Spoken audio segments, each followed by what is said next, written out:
This is a very interesting part of the sky because in the chart, they look like they're together, like side by side, like all the other constellations, when in fact, they're not. They're on top of one another. And this whole time frame between November 23rd and December 18th is the Scorpio and Ophiuchus energy. And it's more of a gradient. The closer to the 23rd you are, you're more Scorpio energy. And the closer to the 18th, you're more like high vibing galactic center type Ophiuchus energy.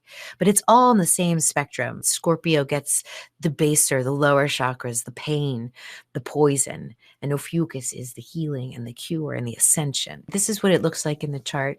If you are a Sagittarius sun sign, you might actually be an Ophiuchian star sign. This is another spot in the chart where it's really palpable, where people say you're a Sagittarius sun, but at the same time you feel very brooding and dark and mysterious. Well, this is why. Because the sun's actually at the galactic center. That's where your birth sun is. If we make the sun your first house, then you've got fifth house energy around this eclipse, which is beautiful. So this is creativity, self-expression, passion, and personal joy. A powerful invitation to reclaim your spark, reconnect with what excites you, and clear away anything that's dulled your inner radiance away. Birthing new creations in the realms of art, ideas, romance, personal projects, could be a pregnancy even. The eclipse here is urging you to create something new, but Saturn wants you to make sure that it has real substance.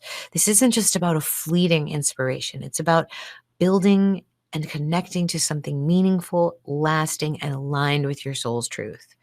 Neptune's going to bring you these dreamy-like visions and illusions, but it's okay here because this fifth house energy is playful. And that's what we do when we play. We fantasize, we have fun. You might also have some deep emotional revelations about your relationships and whether they are inspiring or self-sabotaging. Sometimes fifth house energy can idealize a situation that isn't good for us. Venus and Mercury, of course, are going to bring up past creative projects, rekindling of an old love, something that once brought you joy is trying to come back. There might be some nostalgia here. You might fall back into an old habit. Chiron really wants you to heal this through self-expression. Your voice, your art, your joy, your expression.